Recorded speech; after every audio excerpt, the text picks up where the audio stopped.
Welcome back to the Vital Mentality Podcast. I'm your host, Angel Munro. We're talking all things health and wellness, and we're looking at ways to live a vital life.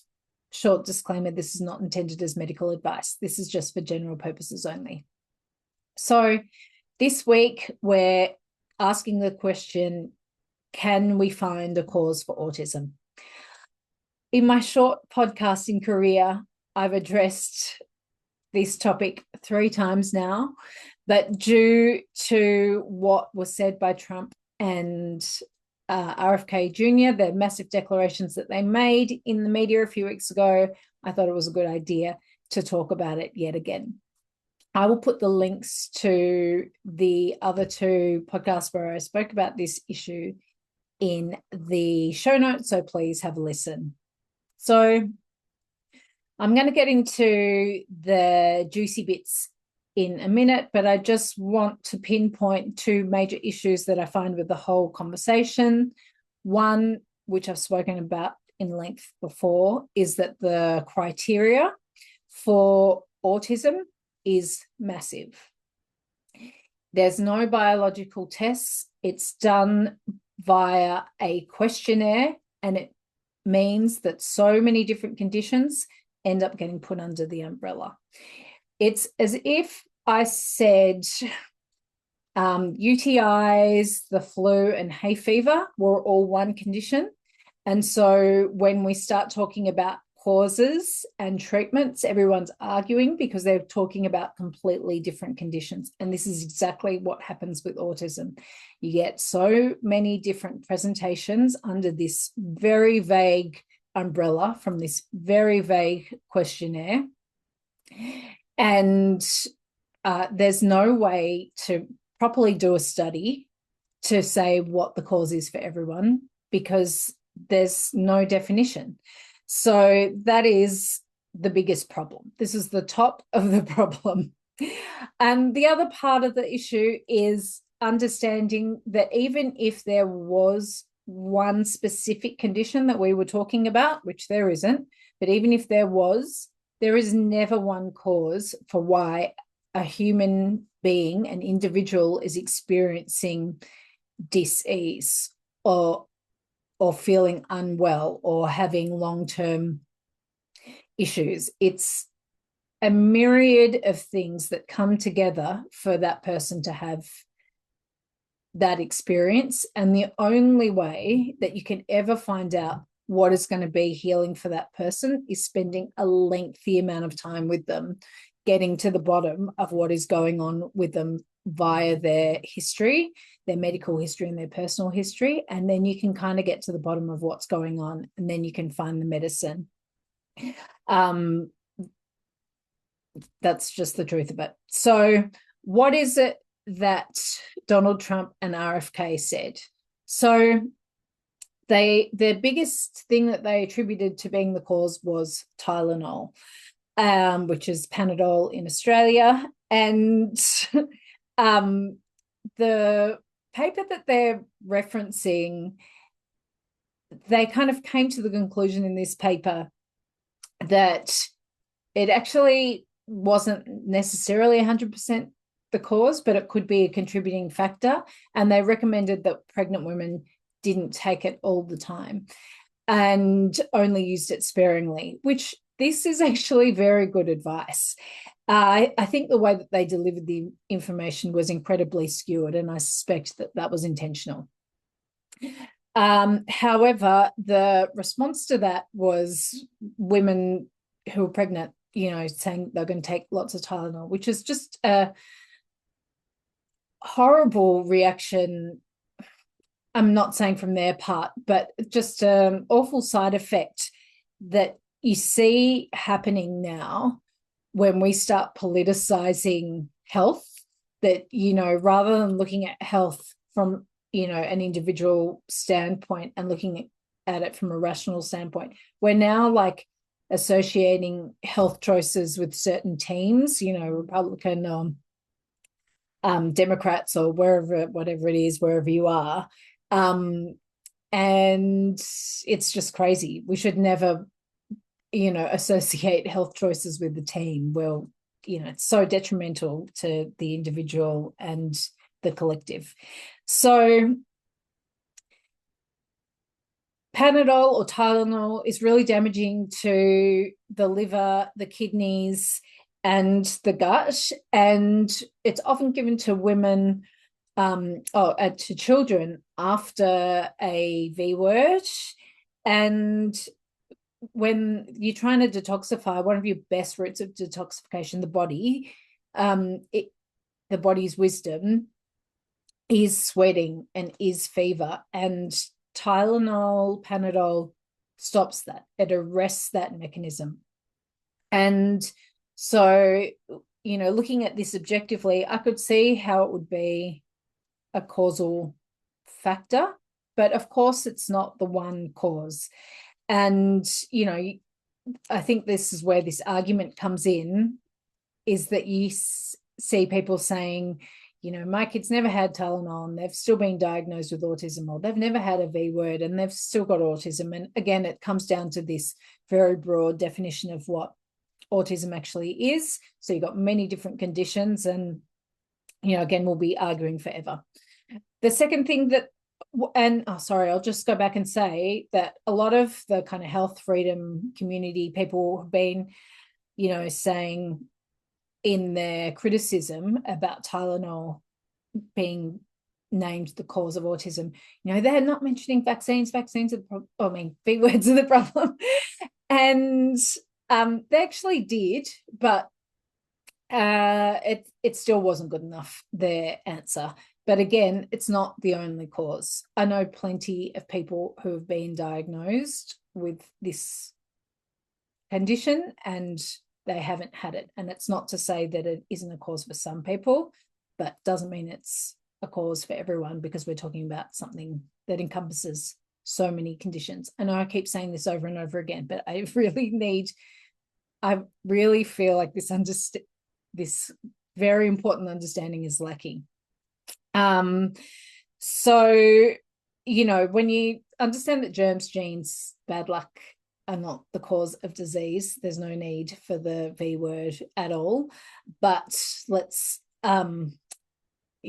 leave that aside for now. So what they said, RFK and Trump, they said that aluminium and mercury were really detrimental and that they were going to take them out of these products. At the very same time, they made a massive deal with Pfizer, and Pfizer, in their big COVID product that they used, they, instead of using mercury or aluminium as the adjuvant, which is something they put in to stimulate the immune system, I do inverted brackets for the immune system because I think we have the wrong idea about what's going on there. But anyway, that's for another day. But what they did in these new products is that they used polyethylene glycol, otherwise known as PEGs, and they cause all kinds of problems. I'll just read out some of them. I'll leave the link for this scientific paper in here. So this is known causes of polyethylene glycol: seizures, tremors, obsessive compulsive behaviors, paranoia, mood swings, tics, headaches, sedation, aggression, anxiety, lethargy, and rages. So that's very all well and good if they say that they're going to pull out aluminium and mercury, which, can cause neurological problems. But, what are they going to replace them with? It's not going to be sugar water. So I don't think that they got to the issue at all.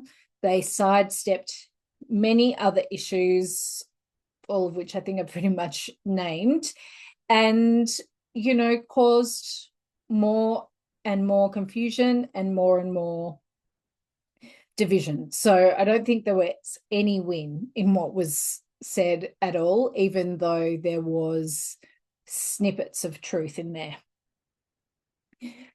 In terms of what people were arguing about on the internet when this came up, one of the things that people were saying was, this is horrible because it's blaming mothers. It's blaming mothers for what they took when they were pregnant and saying that they're the cause of their children's autism. And I think that this is a really interesting concept. I did a whole podcast called Who is Responsible for Your Health? I'll put that in the show notes as well. I think there's a big difference between blame and self-responsibility. And I know personally, there are so many things that I have done health-wise for myself and my kids, which I've worked out was a bad idea later. You only know what you know when you know it, and you have to forgive yourself and you have to move on. But pretending that that's not a contributing factor is incredibly detrimental, not only to you, but if we don't collectively understand what's going on, in terms of, especially when it comes to health, we can never move on and we end up having more casualties. So it's not about blame. It's about learning and moving and changing and giving grace to yourself, but moving forward at the same time. So I think that idea as well, the concept of making people feel guilty for their health choices, comes from that fundamental consensus that germs, genes, and bad luck are the cause of disease, that disease is random. And so when you look at things from a terrain perspective, disease is not random. You're completely in control and responsible for your health. Yes, there's things in the environment, not everything is in your control, especially the amount of toxicity that's in the environment now, but you can do so much with your daily life, that it means that, the extra stuff that's in the environment isn't a problem. To me, I think this is a fantastic news. I love this. I love being in the driver's seat. I love being in control. And I notice sometimes when you try and explain to people that they are in complete control of their health, they have a hard time grasping this concept. And to me, it's the best news ever. I personally don't understand why that would be bad. Things being random, that's a scary place. Anyway, where am I going with this? Yeah, I guess, it's good to point out what does cause disease. And, it's poisons, so toxins in the environment, poor nutrition, which also includes poor light environment, not being outside enough, not moving enough, and emotional, psycho-spiritual. They're the causes of disease. And so germs, genes, and bad luck, that actually comes downstream from that. So germs are only a problem if you've got dead and dying tissue in your body. They come in to clean up. That's their job. They didn't cause it. Genes are only a problem from environmental toxins. And you could say all those things I mentioned can affect our genetic expression. I think there's some problems with the science around genes, but we'll leave that again for another time. But for sure, in terms of hereditary, how our body expresses itself can definitely be influenced by what our parents were exposed to and our grandparents were exposed to in terms of, nutrition, toxins, and even psycho-spiritual as well. So yes, these things can be passed on, but if we live well, our chances of passing, bad genes in inverted commas onto our children is fairly non-existent.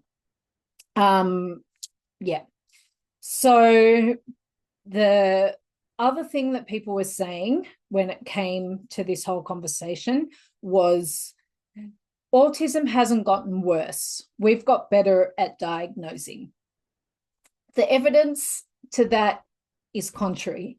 There's a gazillion papers. I've put one in the show notes showing that because of the way this condition is diagnosed, like I've said before, the DSM-5 is a questionnaire, a very broad, what's the word?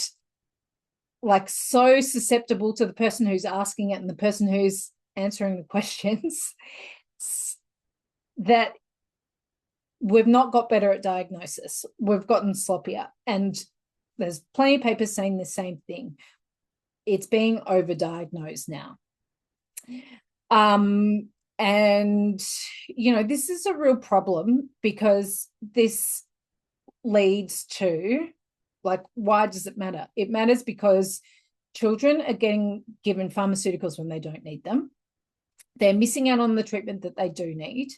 It's increasing family anxiety, and children are taking on the role of a condition that they don't have. And when people think they've got illnesses, they generally end up expressing them, and that's well documented as well.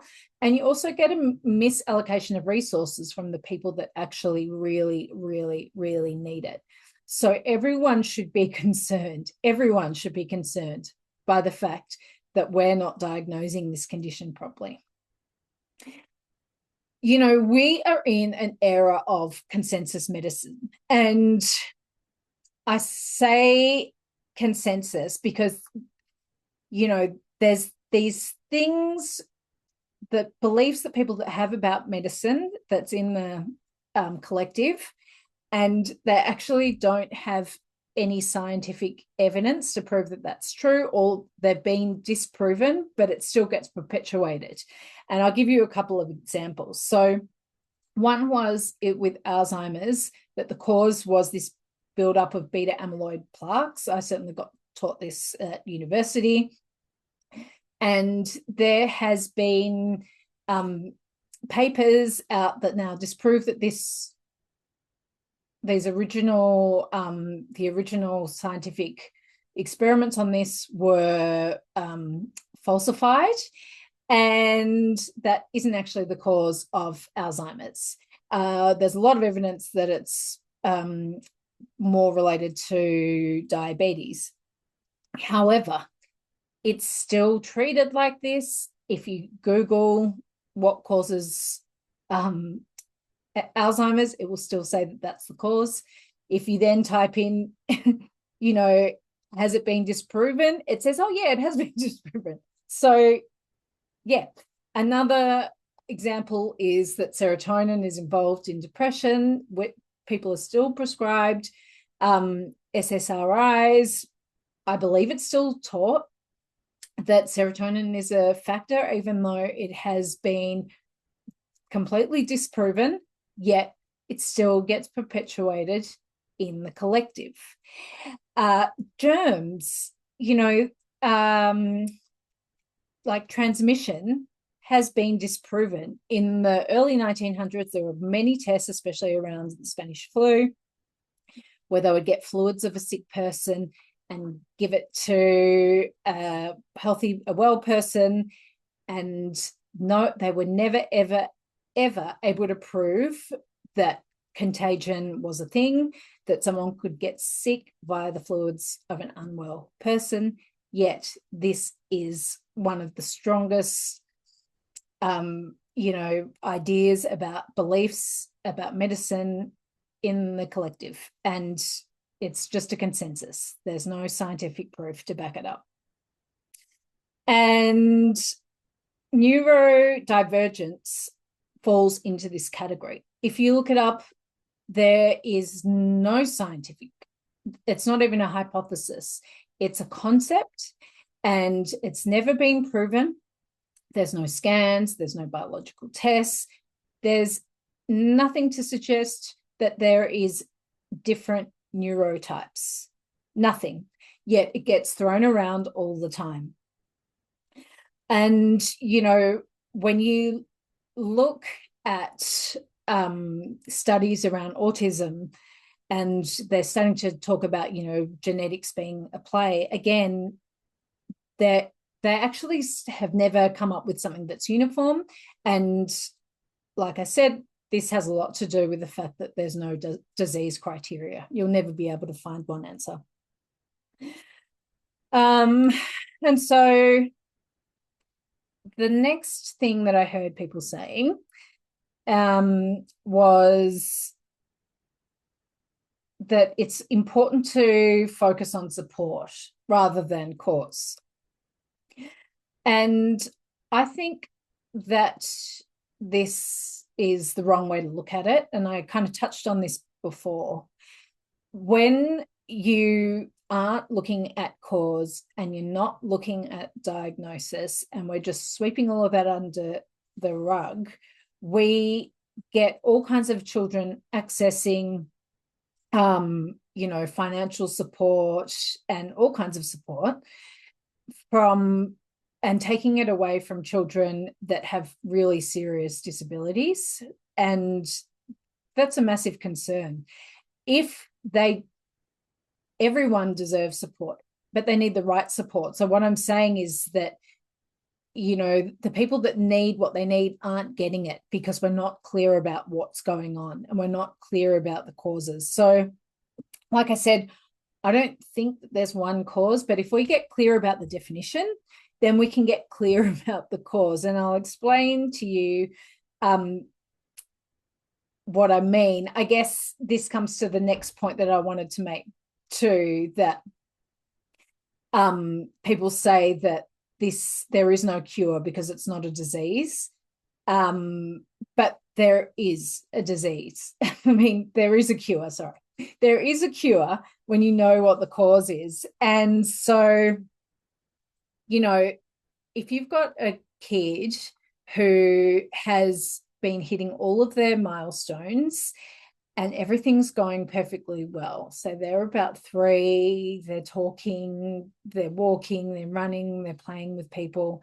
They go and have their V word, and then they take Tylenol, the Panadol after. They come back home, they're incredibly sick. The next day, they stop looking you in the eye. The next day, they stop walking, they stop talking, they regress to the point where they are disabled. You can kind of tell what the cause is for what happened to that child. You can have a child that's never had one of those before, very high functioning, and, gets obsessive about certain things in a fine way, like really likes drawing or really likes music or whatever it is. They get really into a certain topic. They're not very good at socializing. They get a bit anxious, and they are prone to a little bit of depression. They can still get this diagnosis and the same care and access to the same resources. And that kid probably only needs some mitochondrial support via proper light environment and different foods, and be left alone to like the things that they like. And that is the point. So the resources that they would need to get that is very different to the kid who's basically been disabled from a pharmaceutical product. And these are just 2 examples of some of the kids and adults that are being put into this category, and why it's so important that we get to the bottom of what we're actually looking at in the first place. In the podcast that I did on autism, the one about how useful is the clinical diagnosis, I spoke a lot about causes and a lot about solutions. And so I'm not going to go on about that in great detail here, but I just wanted to highlight again some of the things that can damage the gut and the neurological system. And you'll see when I say these things how easy it is for quite a number of these to be a factor in someone's presentation. I say gut issues because most kids, especially the ones with a bit more of a severe presentation that fit into the autism category, usually have some gut issues as well. So, and if you damage the gut, you often have neurological problems. So, NSAIDs, which is non-steroidal anti-inflammatories, things like Nurofen, but also Panadol, seed oils, aluminium, arsenic, EMFs, pesticides, plastics, amalgams from mercury, additives, blue light, pharmaceuticals, and there's more. But, you know, a lot of us are introduced to a lot of these. So if you would like to work with me on this topic, please reach out, send me an email, or you can book via the website. If you're from overseas, contact me directly and we can organize a time that works. No problem. I hope this has given someone somewhere some clarity. And as always, thank you so much for spending the time to listen to me. And until next time.